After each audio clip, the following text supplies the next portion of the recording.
says we're live. Now Okay. I need A yawn. to. Welcome to RotoViz Radio with a nice yawn. Yeah, I'm trying to get it so that it can let us embed the live video.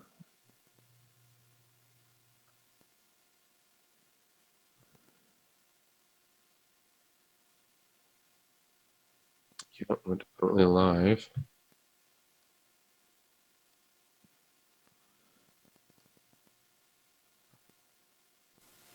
Yeah, we're definitely live.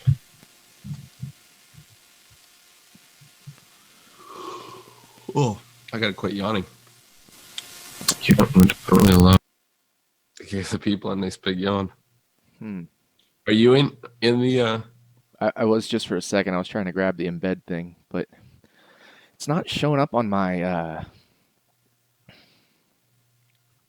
videos page, which is where I can do the editing to.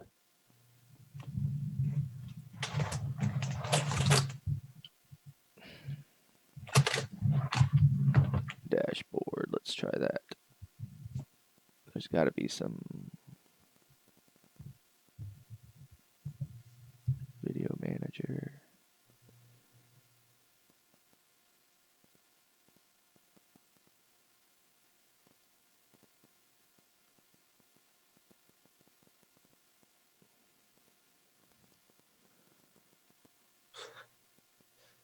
You got a question? Do we miss NASCAR DFS already?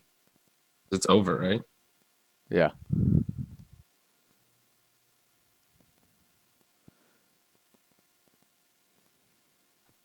All right, we got some people showing up. Sweet. Well, let's go ahead and do it. All right. We're about 4 minutes early, but that's okay. Well, we can let people have a minute to put some questions in too. Yeah, I think that's a good idea. Then I can go back to the videos channel and grab the link and throw it up on YouTube.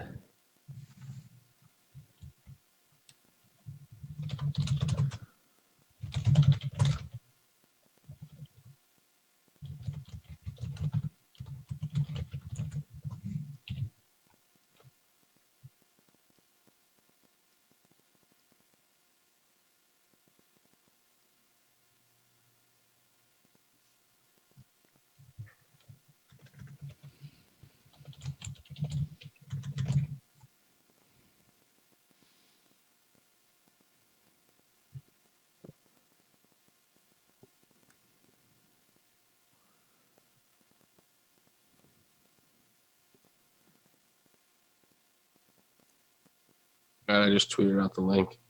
Cool. We'll start in a couple minutes here.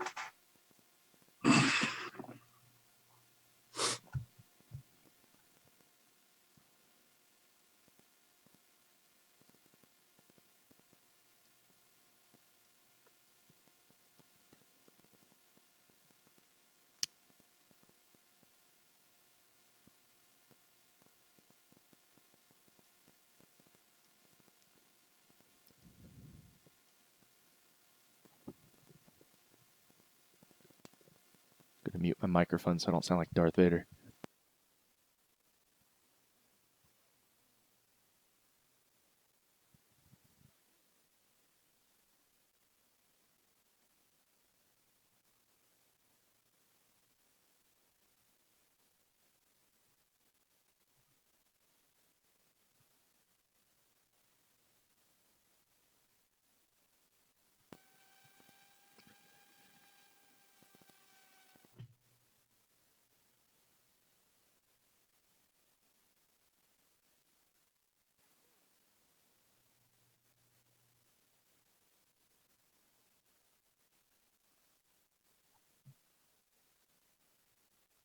Are we? Did you get it embedded on? I wasn't able to get it embedded, so we'll still keep trying to figure that out. Kind of annoying, but what can you do? Yeah.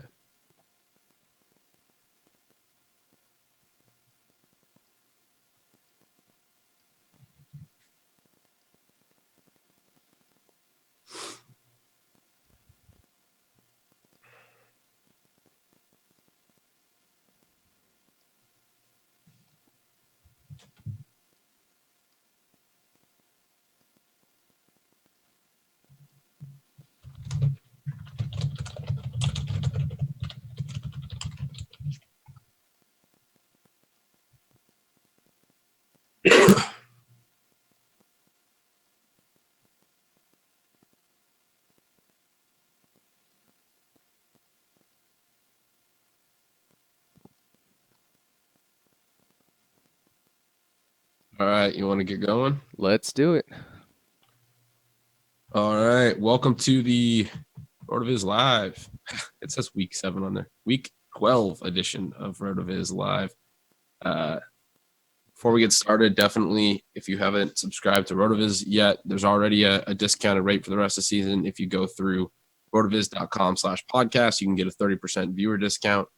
You can also get a discount to our NBA content through rotoviz.com/NBA podcast. So that's another little plug there. Our NBA content is really ramping up right now. Going to have some cool new tools coming out soon. So definitely check that out as well. But we are here and ready to talk about the Week 12 slate. What are your first thoughts this morning, Nick? Yeah, I think my first thoughts are I kind of am not in love with this slate. I think it's probably not I don't see a ton, like a massive amount of value. There's a couple, one or two weather situations we need to pay attention to up in Denver, for example. Although I don't know how much of the passing games you're using there. Um, at least this week, there isn't a lot of situations where we need to like be cognizant of weather issues and let that affect our decisions. It's kind of just a straightforward week, a bit of a short slate, obviously with the 3 games on Thanksgiving. So, yeah, I think we should just kind of overall just jump into it. I think expensive running backs are probably the way most people are going this week. So I'm definitely trying to create some lineups with a little bit of running back value in mind, where I maybe pay down at the running back position. Yeah, definitely. Hey, real quick before we jump into that, I haven't looked at the weather at all. I think that's an interesting point. You said Denver and KC. What have you seen there? And what are other than that? You said it's kind of clear skies in a lot of places. Oh, no, it's actually 3 miles per hour wind right now. It looked like it was going to pick up a little bit earlier in the week, but as I check it now, there's no weather situation there, so I think we are good. Okay, yeah, that's definitely something always to keep in mind in later in the season. If that's one of the worst things if you don't check on that. You stack a game Sundays, from there. Yeah, blizzard. Yeah, and you're not aware of it at all. But yeah, sounds good. No real weather concerns. Agree with you that I really like some of the top running backs. We didn't get a chance to do our weekly show, but I'm sure we would have been all over some of the top running backs. But a great way to differentiate, as you noted, is some cheap running backs. There's a couple in particular that are going to be probably pretty popular. Jeremy Hill is a name that's going to be fairly popular. You just noted Chris Ivory to me off the air. What are you looking at in your cheap running backs? Yeah, I mean Chris Ivory is definitely is the one I'm looking at. I think Jeremy Hill's okay. He's definitely in play. Obviously at his really cheap price point, 3,900 on DraftKings. The matchup against Baltimore isn't great. I mean they're one of the best run defenses in the league, but it does help him that he's missing. That Gio Bernard is missing. That AJ Green is missing. So I think the focus of the offense shifts a little bit there. And we'll just have to see kind of how it plays out. I think against Baltimore, it's maybe not the best situation to use Jeremy Hill. I think obviously Tyler Boyd and is a good option there at 4,000. Some of the other passing weapons, Tyler Eifert, I think is a great option, and I think Brandon LaFell will probably be like the leverage play in the passing game where. If you're using Boyd or Eifert, they'll probably be a little bit higher owned than LaFell will be for sure.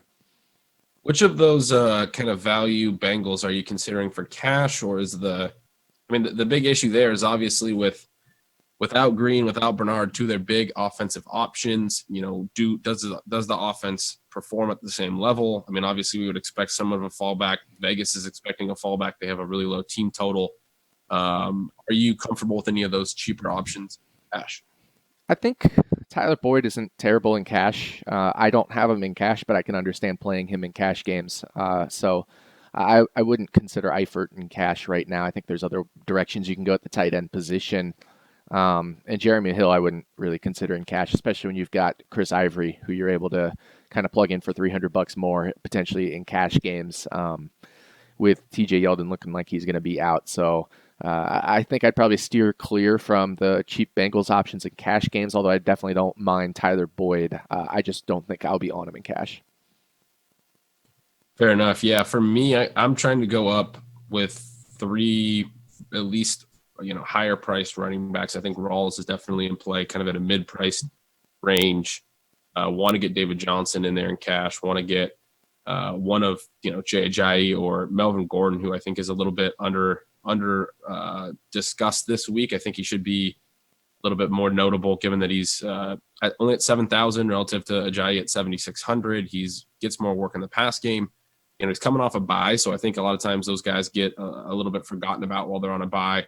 And 2 weeks ago, he was a huge mega chalk off of 38-point game, I think it was 3 weeks ago, and put up like 18 points. He didn't get in the end zone 2 weeks ago, so now we're 3 weeks removed from a big Gordon game, but his workload is still just completely massive. So I think he's a really good option. He's definitely someone I'm going to be looking at in cash. He has 27 plus touches in 5 straight games, 4 plus receptions in 4 straight games. I mean, the workload's massive. So, and we know he's a touchdown threat as well. So he's a guy that I think is very viable in cash. But because of that, I'm not going down at running back. And I agree with you. I don't think Hill's a viable cash game play. Frankly, I think that matchup's really tough. I understand that Bernard's out, and we should expect an uptick in touches, but Hill doesn't catch a ton of balls. And, the last time that Bernard missed time was 2 years ago. He missed 3 games. It was still Hill's rookie season, but he only saw 4 targets in those 3 games. They still had Rex Burkhead back then. Burkhead saw 10 targets over those 3 games. I would expect kind of similar, that you would have Burkhead getting some of Gio's role. I think they like to use a 2-back system, and I just don't think Hill is a huge pass-catching back. I don't know if it comes down to them not liking him in pass protection, but there are a lot of other reasons that those types of trends happen. And I think just assuming that Hill's going to catch a bunch of balls is probably a poor assumption. And then against a really good defense, for a guy who is a touchdown, almost requires a touchdown to meet value against a really good defense with a low team total, a good rush defense. That's not a spot I want to use a guy, even at his price. So yeah, I agree with you there. And I agree with Boyd because of going up at running back. I think Boyd becomes somewhat of a necessity. We really like him at RotoViz. You wrote an article on him on this offseason. Huge market share numbers in college, huge production in college. Somebody who can definitely dominate targets. He dominated a lot of the targets after AJ Green went out last week. Would expect him to be somebody that Andy Dalton starts to key on the rest of the season. Brandon LaFell is not particularly special as a player. We have a pretty good sample on him. Obviously, Eifert's going to be involved, but I think Boyd's a strong play. Yeah. Yep, I'm with you. I think Boyd's a strong play, and I think he'll continue to be a strong play through most of the rest of the year until his DFS price tag changes. I think that's really the kind of the key issue with any player, but I think with Boyd for sure, it'll be what is his price tag, because he's definitely more of a PPR type option where he's going to get a lot of targets over the middle. He's not really necessarily a deep threat or anything like that. I mean, when I wrote that article, a lot of his comps were in the mold of Antonio Brown, Wes Welker, T.Y. Hilton types. Hilton was a little bit further removed, but Mohamed Sanu. So all of these guys were comps for him, and these are guys that took a year or two to get kind of really in the peak of their career. So I don't think Tyler Boyd will necessarily put up massive numbers, but I think he can put up respectable numbers now that the offensive focal point will need to change a little bit.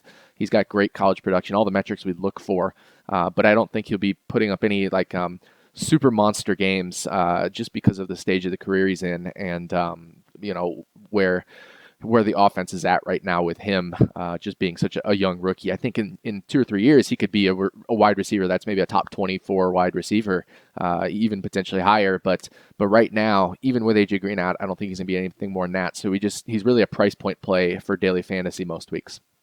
Yeah, and maybe a volume play. We'll see how those targets split out going forward. But I agree with you. Yeah, my expectation for his upside would be something like 7-8 catches, 80 yards. I don't think he's necessarily going to be a big play guy. It is interesting that he scored last week, and the week before he had a touchdown that was overturned on review, or I think it was initially ruled a touchdown, then ruled incomplete because he lost the ball going to the ground. But he caught a pass, at the 1 or 2 yard line and fell into the end zone, and the ball got jarred loose a couple weeks ago. So he has been used a little bit in the red zone area as well. So I agree with you though. I think his upside is somewhat limited. I got a question here in the chat. Any thoughts on Mike Evans? What are your thoughts on him going up against Seattle secondary?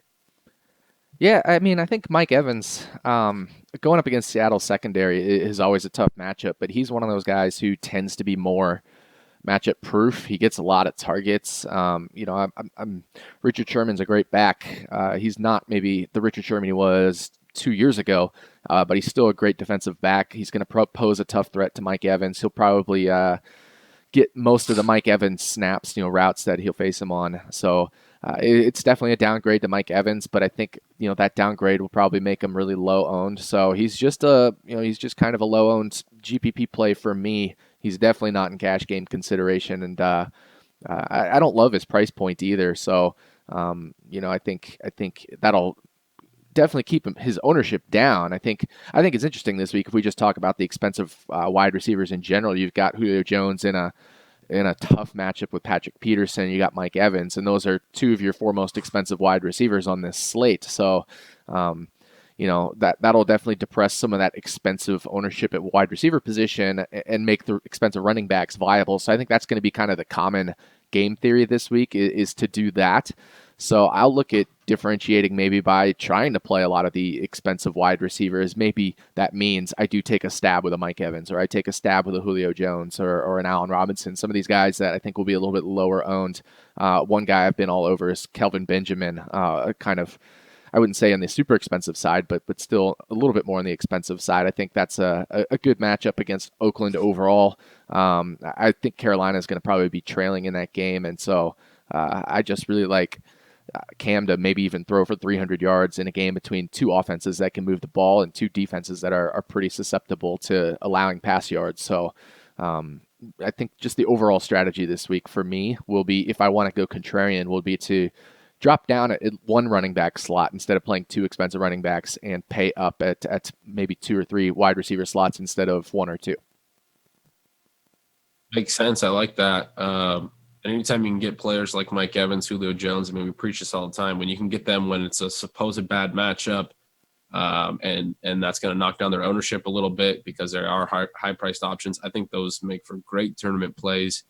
Talents like Julio Jones and Mike Evans can beat tough matchups. Period. I mean, that's just the way that the NFL rules lean these days too. It's just they lean more towards receivers. You see it all the time. I mean, for a DB to completely lock down a receiver is pretty rare, and those are impressive performances, and these guys certainly have that ability. A guy like a Patrick Peterson has that ability, but I think the range of in his range of outcomes, the possibility that Patrick Peterson completely locks down Julio Jones for 60 minutes, or Julio Jones doesn't get any catches against any other corner if he runs some routes at some other guys, that's a low probability outcome in that range of outcomes. That's a 10 to maybe 20% outcome. Julio's probably going to get a fair amount of work regardless, and then has extreme upside as well. So even in a low ownership situation, I definitely like that call. That also means probably that some of the other higher owned receivers will have some consolidated ownership as well. Amari Cooper is one of them who's probably going to be pretty high owned. What do you think about the Oakland passing game? Oh, I love the Oakland passing game this week. Like I was talking about with Kelvin Benjamin, I think this game will probably be a bit of a shootout, and the passing game will definitely be a part of that. Obviously, with Luke Kuechly going to be out for Carolina, I think that helps the Oakland just overall game even more. So Amari Cooper, Michael Crabtree are both fine options. If you really want to kind of leverage, you can go with Latavius Murray or Seth Roberts. I know Seth Roberts has caught a few touchdowns this year, and it's kind of been a little tilting. It was especially earlier in the year he was doing that. I think he had like 4 touchdowns early in the year, or 3 touchdowns earlier in the year, and then 1 later in the year. So he does have his games where he puts up double-digit points. I think at a $3,000 salary, if he puts up a 15-point game, he's not going to win you a GPP, but he also won't lose you a GPP. Like, you can still win with a 15-point performance from Seth Roberts, but I really think that's probably a low probability play. That's strictly like a low owned leverage play that you'll be doing there, where you don't play Amari Cooper and or Michael Crabtree. But I wouldn't do too much of that. I think Amari Cooper and Michael Crabtree are just going to have their way with this Carolina defense and Latavius Murray. If they move the ball, then Latavius Murray's always an option to pound a touchdown or two or even three, as we saw against Denver in. So I like that side of the offense. I like running it back with Kelvin Benjamin and Greg Olsen.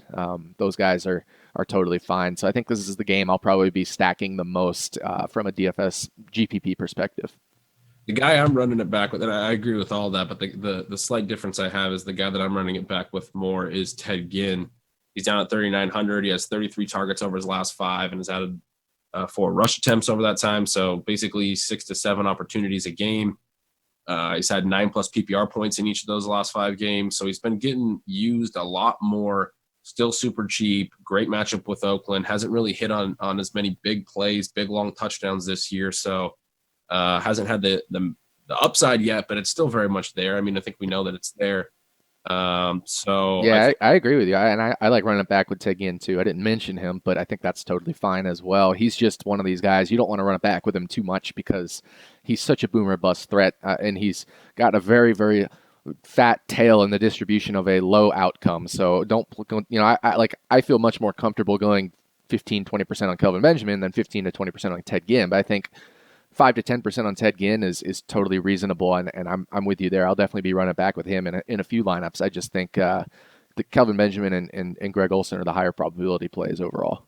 I will, I'll actually kind of double down on that, though. I don't think he's going to be a bust here. I mean, 5 straight games, 9 or more points. I don't think with the amount of targets he's been seeing lately, he's been pretty involved. And I do think that I consider Ted Ginn in cash. I'll go that far. I mean, I think he's in a phenomenal spot, and I think he has been so involved lately, and this game's going to have plenty of passing that I feel comfortable that he's going to get 9-10 points minimum, and then he has the upside. So that's where I'm at with it. I definitely hear you that if you look back earlier in the season, he has some low outcome games, but he's been real consistent with the targets over the last 5 weeks. I don't think, like I said, I don't think 15 points is going to win you a GPP, especially at 3,900 versus 3,000 with Seth Roberts. So we haven't seen him blow up for more than 15 points this year, and Seth Roberts has broken the 15-point threshold. I mean, I'm looking at this. I love that Seth Roberts. I agree with you there. I mean, I wrote him up in the offseason. I got plenty of love for Seth Roberts, and he's been getting a ton of red zone looks. So. Yeah, I mean, again, he hasn't broken 60 total yards at all this year. Right, he hasn't hit those big ones. Once this year, he's broken 60 yards, and that was 62 yards against Minnesota. So I know it's in his range of outcomes to catch a 50-yard pass. I just don't think it's like super high probability. So, and I agree. I am running it back with Ted Ginn, as I mentioned. I just think it's more like a 5 to 10% run it back than a 10 to 20% run it back. Fair enough. Yeah, I mean, I hear you. Definitely hear you. We'll move on from Ted Ginn. Question. Any love for Marquise Goodwin? Buffalo looking real slim. My take on that is that Buffalo's probably going to be running the ball a lot in this game. That's my expectation, at least. And I think Goodwin, obviously, with his athleticism, has big playability, very similar to what we were just talking about with Ginn. But I think it's a lower probability thing and not somebody that I'm really on. Yeah, I'm with you there. I don't actually have anybody or any of, I should say, Marquise Goodwin. I think this is a game that Buffalo, like you said, runs the ball a lot and just focuses on that ground game. I mean, they're probably just going to blow out Jacksonville, I think, in this game. Yeah, I mean, if you want to take a couple GPP shots, I'm fine with that. But I agree. I think that's a little bit lower proposition play. A couple other receivers wanted to discuss. Brandon Cooks is a guy I really like this week. Really love Drew Brees. Think he's getting a little overlooked with the Derek Carr stack loves. Mm-hmm. Brees at home against a suspect pass defense. I think, or a suspect secondary at least. I think he's a phenomenal play this week. Maybe a little bit lower ownership than he should be, or at least those stacks will be a little bit lower ownership than I think they should be. Brandon Cooks is at his lowest price point of the year, so really like that stack. Put them in my play of the week this week. What are your thoughts on the New Orleans passing game? I'm with you 100%. I think they're going to be a little under-owned overall across the board. The Brandon Cooks price point is ridiculous. I love Michael Thomas's matchup as well. So, yeah, I mean, I'll be having a fair amount in GPP of where I'm multi-entering. I'm going to be definitely having a fair amount of Drew Brees, Cooks, Drew Brees, Thomas, even, maybe even some Brees, Cooks, Thomas stacks. You can definitely sneak in some Willie Snead in there as well. I just don't love him as much as the other two in this game. Not to say Snead's a bad play at all. I think the matchup with LaMarcus Joyner in the slot is a good one. He just doesn't allow a lot of targets, but when he does, they usually go for big plays. So Snead is certainly a GPP option. I just think Cooks and Michael Thomas are the focal points of this offense. Yeah, they've definitely rounded into that form with those two at the top. Any interest in running that back? I mean, I know that, for Drew Brees to really hit a super high ceiling is probably going to require the Rams to score some points and not just get completely blown out. Any interest in Kenny Britt, say, or anything like that? I hadn't really thought about that, but it's just coming to me now that that's one concern I do have with Brees is that his ceiling kind of requires a shootout, and I don't know that Jared Goff has that potential. But do you see any run back possibilities there? Yeah, I mean, I think you can probably run it back with Kenny Britt. I wouldn't run it back with Tavon Austin. He's so bad. he's just he's just so bad. He's got the best matchup. It's like that week where the Kenny Britt stack or the Kenny Britt call won the Millie Maker. Like Tavon Austin has this amazing slot matchup against Delvin Breaux, and he's probably just going to shit the bed and do nothing with it. I think. I think Kenny Britt is an okay play. I wouldn't, like you said, I wouldn't go heavy on him. But if you are making some Drew Brees stacks, I think you got to get him in there in one or two of your Drew Brees stack lineups, because it does make sense that if Brees is going to have to throw if Brees is going to throw for 300 yards and 3 touchdowns, LA will have to throw. And so one of their receiver options should be in play. I think the other plausible storyline would be like maybe just Todd Gurley goes off for 2 touchdowns and 180 yards rushing or something, which you can do against the New Orleans defense. You can run on them a little bit better than you can pass on them. And so maybe if they get up that way, then Drew Brees will have to kind of throw through the air. So I think that's probably my more favorite stack correlation play would be like a Todd Gurley thing where they maybe get out ahead early through Gurley. Interesting. Yeah, I'm off him a little bit this week, but definitely see the appeal there. Why? Is it just because you like the expensive running backs? Yeah. I mean, I'm concerned about his pass game usage. I'm concerned about, I was on him fairly heavy last week, and he had like a 30-40 yard touchdown early in the game, and then didn't do much the rest of the game. He was at 10 points or something at the end of the first quarter, and he. Finished with 13.6, it looks like. So yeah, that was pretty tilting. I had a lot of them last week. Didn't catch a pass again. I guess not again. He had one catch the week before. He was catching balls fairly consistently, through most of October and the first game in November. But the last 2 games, he has 1 reception. So for me, it's I think that makes sense. But I still think if you have some Drew Brees stacks, you probably want to have Gurley in 1 or 2 of those, because that is certainly a plausible storyline. And agreed. And even if they are behind, but it's close late, like Gurley does sometimes get work in the pass game in the fourth quarter if it's close and they're trailing. But that would require Jared Goff to do some work this week. I know. It's like, terrible. Yeah. At least he's not Sam Bradford. Another interesting note this morning, obviously, is that Gronkowski's playing.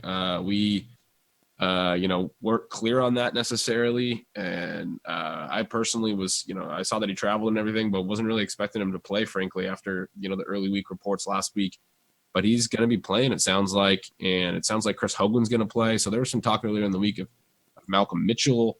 Julian Edelman is expected to be pretty highly owned over on Fantasy Labs.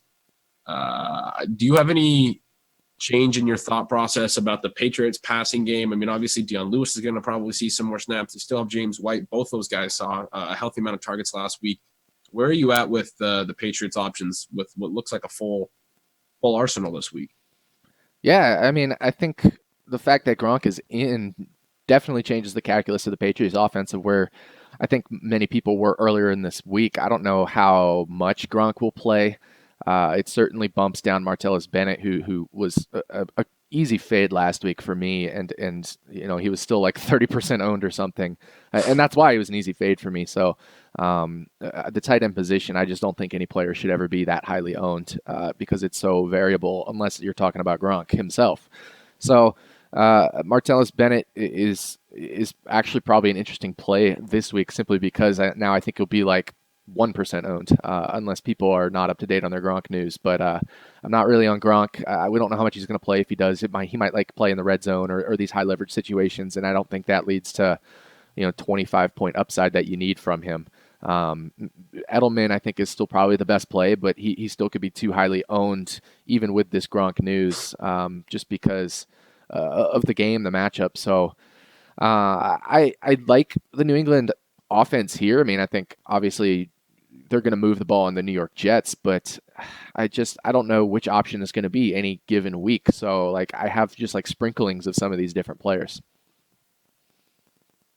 Fair enough. Yeah, I'm not super into this game either. I mean, I haven't found ways to fit Edelman in my cash lineup, and I'm a little concerned if he's going to be super high owned. But he's definitely a volume player. He had 17 targets last week. He can have big games just through massive amounts of receptions. But with Deion Lewis there, playing a little more, and James White, they're going to throw to the running backs with Gronk healthy, and Martellus Bennett expected to be a little bit more involved than he was last week. That was kind of a surprise situation. You'd expect the tight end to be more involved. I just don't see how Edelman hits 17 targets again in this offense. It's a little bit different than last year. There's more options this year. So yeah, I'm not as on their passing game options either. Got a couple extra questions here though. Is Barnage in cash okay with McCown back? I've been struggling with that one. What's your take on it? Yeah, I mean Barnage is definitely better with McCown. I just think Cleveland is like so bad this year. Even with McCown, they've been a little better, but San Francisco is a defense that, or sorry, not San Francisco. New York Giants are a defense that I don't love like going up against them because they do have a good defense. I think the tight end position, obviously, they're weaker at than the other positions in terms of covering. So that's a plus for Barnage, but I just don't know how much they're going to move the ball on this New York Giants defense because the Giants defense as a whole has been upgraded this year. They've looked pretty strong. And what you're really looking for at the tight end position is touchdown potential. And yeah, maybe Gary Barnage can grab a touchdown. I don't think he has necessarily two touchdown upside relative to what his ownership percentage will be. Like he has two touchdown upside. I just think the upside of that is lower than his ownership percentage will be. So I don't think the upside is there relative to his expected ownership percentage. How about in cash though? You considering him at all? I'm going with Ty in cash. I think, which Yeah, I think Ty in cash is probably my preferred option this week. Yeah, I like the savings a little bit. I do too. I think the thing that concerns me the most about Ty, Joe, though, is just his volume. I mean, 5 targets last week isn't a ton of volume. He had a 3-target game. 3-target game against LA, which I think was like that first game that he was like the full time over Larry Donnell. So his volume does concern me a bit. But then again, he also has that 8 and 7 target game, and I think against Cleveland where you can move the ball, he's definitely a guy I will use in cash game. Yeah, a couple days ago, actually, I made a little note that I didn't know that he had the requisite upside to kind of justify him when you have Fedorowicz at 3,300 and Barnes at 3,600, who I think probably have upside. You just know that Barnes has those touchdown upside, scenarios, but his ownership might be a little bit higher than that. But for those two other tight ends, they probably have more upside than Ty. But the more I thought about it, I'm just like, I don't know that I love Fedorowicz. I don't know that I love Barnage. The more I looked into those guys, so I think Ty's range of outcomes is not that much different than those guys, and he's a little bit cheaper, so that's why I got on him personally. Question about Atlanta though. Atlanta has an implied team total of 28. Any wisdom to stacking Ryan and Sanu or Ryan and Gabriel? I know Jake Myers, who's in the chat here, he must be watching. He's a RotoViz writer. Real sharp guy. He likes Atlanta this week. What are your thoughts on the Falcons? Yeah, I think you've got to have pieces of the Falcons offense given their implied team total. What we expect from what I guess the betting lines imply from this game is Atlanta to score, what is it, like 27 points or something. So there's definitely merit to playing a lot of Atlanta players. I like I like the running backs in this game. I'm not in love with Julio Jones. We've talked about Julio Jones. I'm not in love with him this week, obviously because of the matchup situation, but I still think you can have some of him. Obviously because of the coverage concerns with Patrick Peterson, people might look at Mohamed Sanu or Taylor Gabriel. Sanu could see some Tyrann Mathieu, which is not a terrible matchup, but it's also not a great one. Gabriel has the best matchup for sure on an individual level.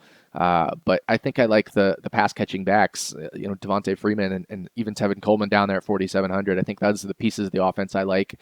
Maybe the tight end position as well, with Austin Hooper there now with Tammy out. So I think those are probably I think it's so hard because I don't know where this Atlanta offense is going to go. I mean, Yeah. do you really want Taylor Gabriel being your main threat this game, right? Yeah. So I love the Atlanta. I love the Atlanta offense just from a Vegas perspective, a betting line perspective. I just don't know where the ball is going to go, and I think the public doesn't know where it's going to go either.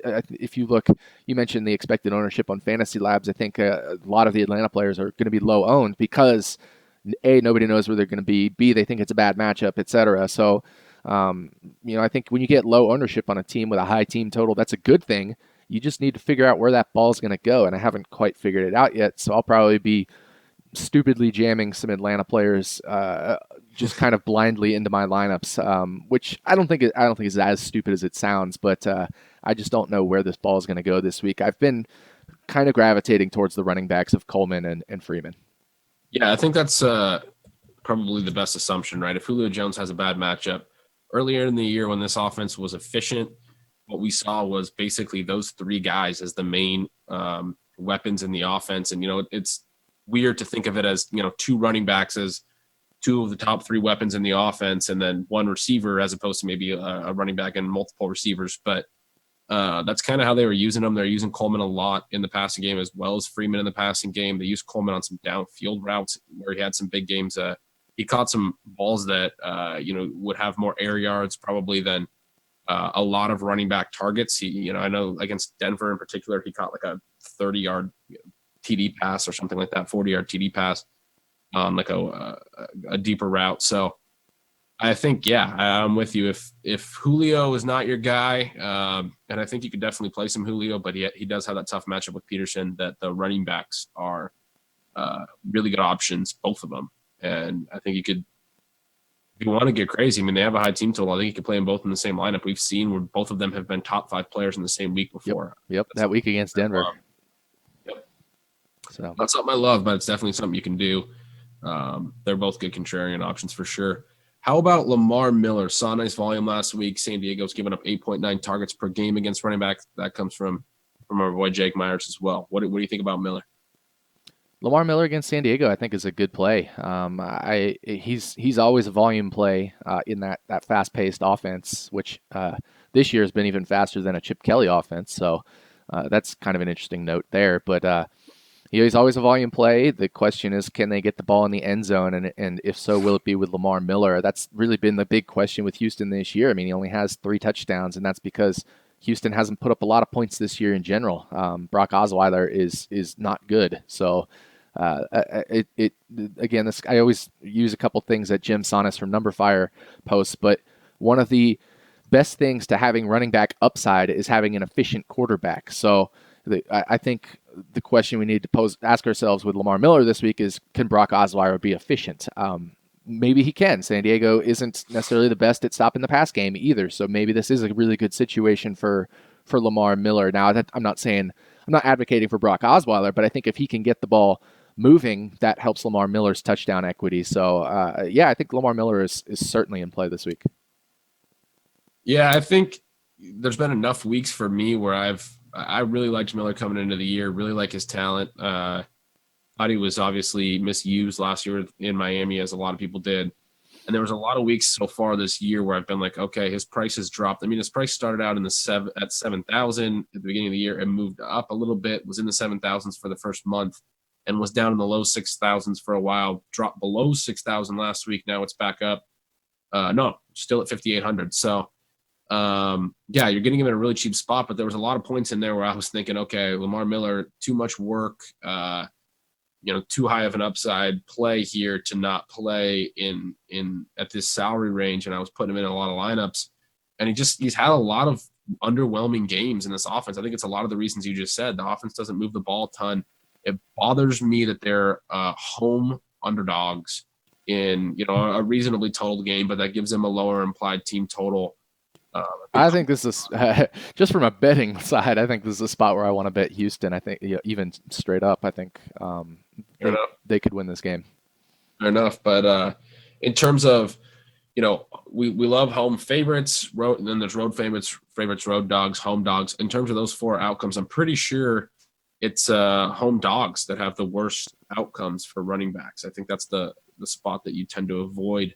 Yeah, I mean, it really just depends on how the game plays out in the end. Right. I think in broad buckets that's probably true, but I think this is a situation where San Diego probably shouldn't be a road favorite. And I think they're not that good at stopping the pass, and when you're not that good at stopping the pass and not that good at stopping the run, that is a pretty good sign for the running back. So I like Marlon Miller probably more than you. It sounds like.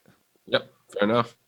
I mean, he definitely has that upside. That's fair enough. I think it's kind of a personal bias thing for me where I've ridden him quite a few weeks, and he has not really hit that upside a ton this year. So yeah, I've been on him several weeks too. He's definitely cost me a few bucks here and there. But he's got that potential. I think not a bad call there. Do we like Graham this week? And if not, I guess who do we like from the Seattle O? Really like Russell Wilson. I think Thomas Rawls is a good play, a really good play. I'm fine with Graham. I don't tend to play him a ton because I tend to go down at tight end more. And then Doug Baldwin. I mean, pretty much basic stuff for me. Yeah, I think you stay pretty basic with this Seattle offense. It's Graham, Baldwin and the running back, whoever it ends up being most weeks. Obviously, this week it's Rawls with every other running back in Seattle dead. I think you play Seattle kind of just straight up. I mean, they're not a team that gets really tricky on you unless Doug Baldwin throws a touchdown pass to Russell Wilson.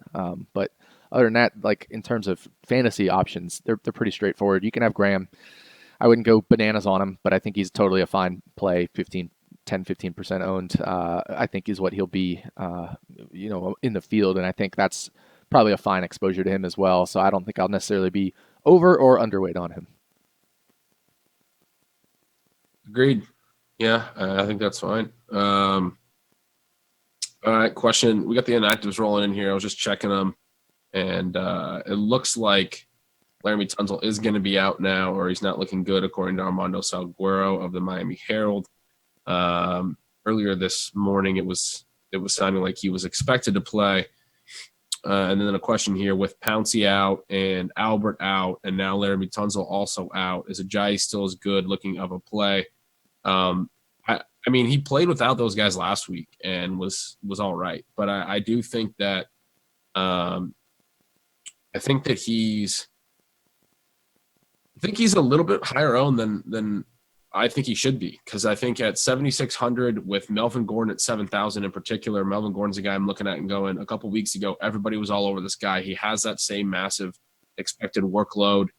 He got the massive workload again. We mentioned this earlier in the show, but 7+ touches in 5 straight weeks.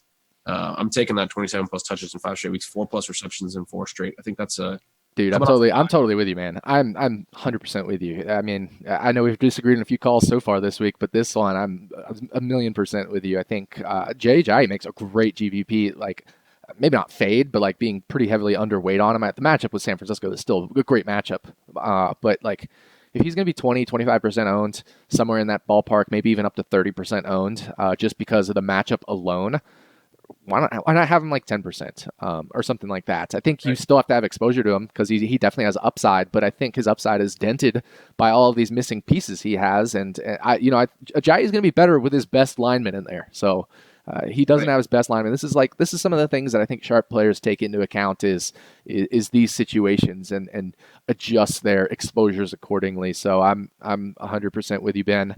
I think I would much rather have Melvin Gordon than Jay Ajayi straight up, and not even considering price point or anything like that, and not even considering ownership. Add those two things in, and it's all signs are go for Melvin Gordon for me. Yep, totally agree. One more note on that is just that, we were just talking about how a bad passing game can impact the running game. Um, without those three linemen, I think it's going to be like they've struggled to protect Ryan Tannehill at times this year. So I think it's going to be, or at least I think there's some potential for them to have some difficulty in the passing game. I think San Francisco is a sneaky upset pick this week. I mean, I don't know that they're actually going to do that, but I think Miami's offense might struggle more than people think. They're pretty chalky this week, and that's a team that I'm almost fading entirely. I think you mentioned though that you did like the offense a little bit. So without me, I just like their passing game the options passing, yeah, in Stills and Devontae Parker. Parker. I actually wrote it up pretty extensively in my DFS contrarian column this week. Uh, about how they are. San Francisco is dead last against the deep pass. They're like third against short pass. So like that eliminates Jarvis Landry for me right there. They're like eighth over the middle, which eliminates Jarvis Landry for me. It eliminates the tight end position for me. Not that you're ever going to play a Miami tight end.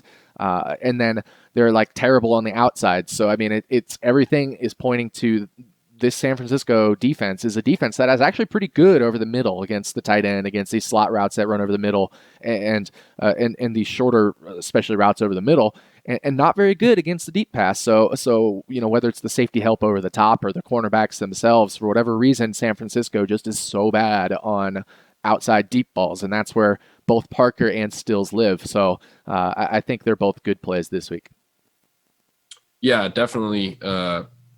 Can buy you on Parker. I'm actually going to play him a little bit in cash and then just fade him in tournaments, even though he's more of that boomer bust type play. I think that's a little bit risky on my part, but I like him as a play, but I think this whole offense is going to be a little bit over-owned from what I like is just kind of where my stance is on that. Yeah, I think Jarvis Landry is the easiest GPP fade this week for me. But we talked about Ajayi being a fade. I think Jarvis Landry is the easiest GPP fade for me this week. I like Parker. I like Stills.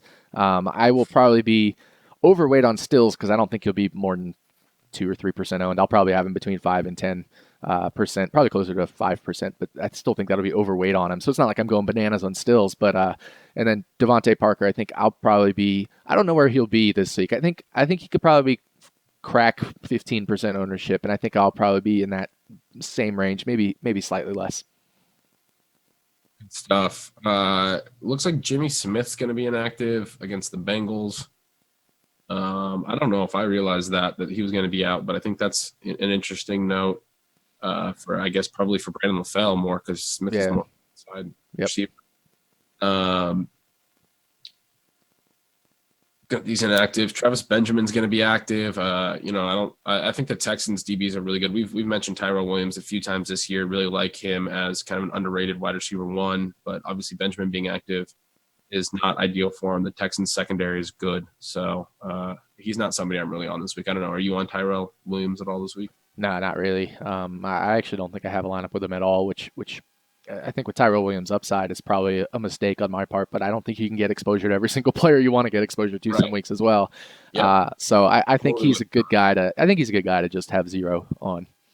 Yeah, but I agree with you. I think that he's a always not a happy fade. Like it's somebody that you're like a little bit. You wish you could get him in. Yeah. Maybe it doesn't fit this week. Yep. Yeah. Exactly. Any other inactive news you see coming across? I don't see any big stuff. Torrey Smith is active, so throw a party. Yeah, I like it. Percy Harvin's out. That's not a huge one. LaShawn McCoy will be playing. I think he's a really, really strong play against Jacksonville. We didn't mention him. Definitely like him. I think I'm a little bit frustrated with him from last week, though. Like, I understand you have a dislocated thumb, but I had him in cash and he kind of killed me. Another one I wanted to mention was Desmond Trufant is going to be out now, and I think that makes Carson Palmer cash game viable. I'm going to play him in one of my cash games lineups down at 5,300.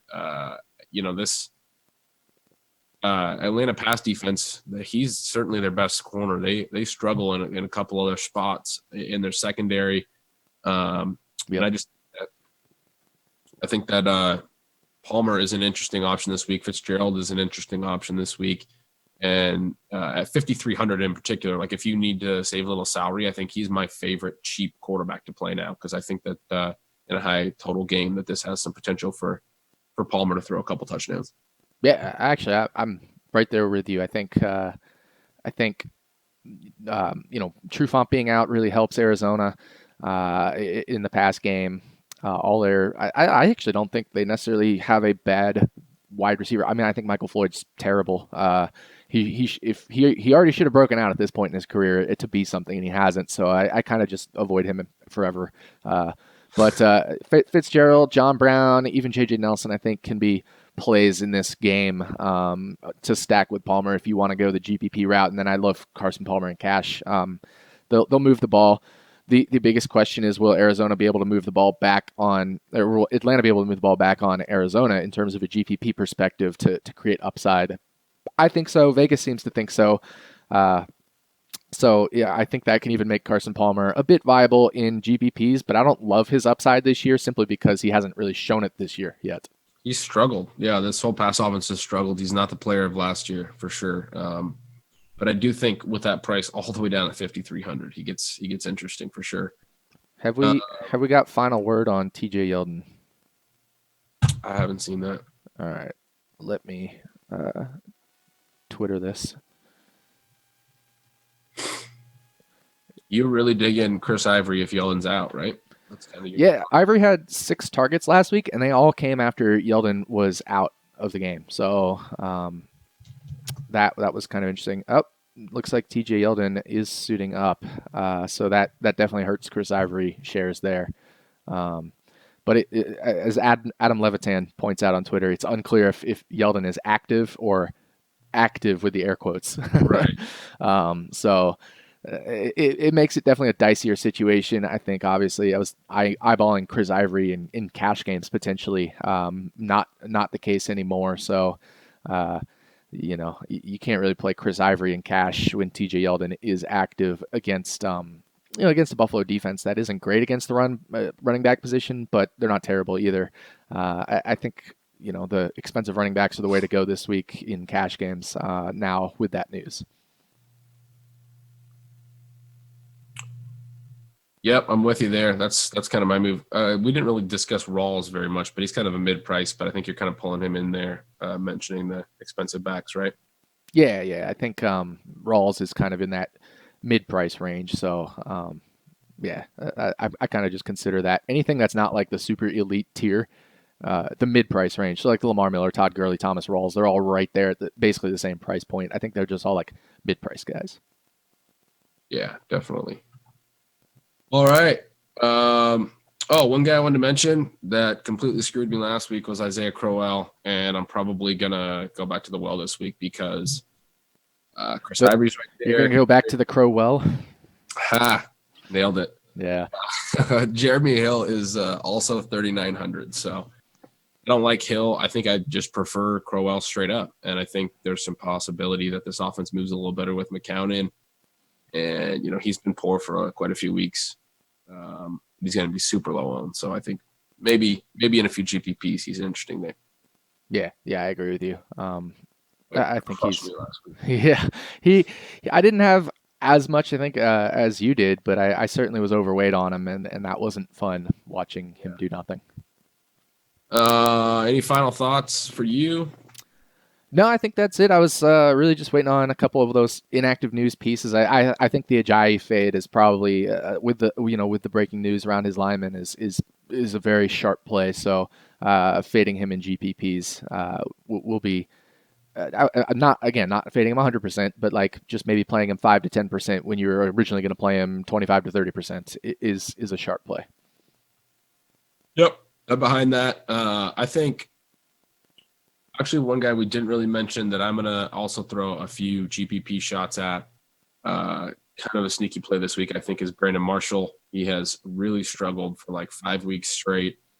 There's certainly a possibility that he's washed, but he has had some productive games earlier this season. Fitzpatrick's back in there at quarterback. He did torch New England last year in one of their 2 meetings. Had 8 catches for 115 yards and 2 touchdowns against them. So They kind of shut him down their other meeting, but I think there is some. The Patriots secondary is not very good. I think there's upside there that's unaccounted for in his ownership. He's only 6,100 this week, so he's somebody that I'm going to have some GPP exposure to. I think.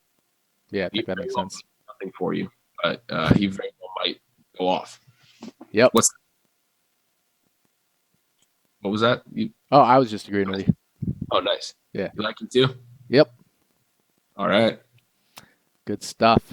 Yeah, I think that's it. No more questions here. So we're gonna sign off. Thanks for sticking with us this week, and good luck. And definitely get that 30% discount if you don't already have a RotoViz pass at rotoviz.com/podcast. For Rotodoc, you can follow him on Twitter at Rotodoc. I'm Ben Gretsch on Twitter at Yards per Gretsch.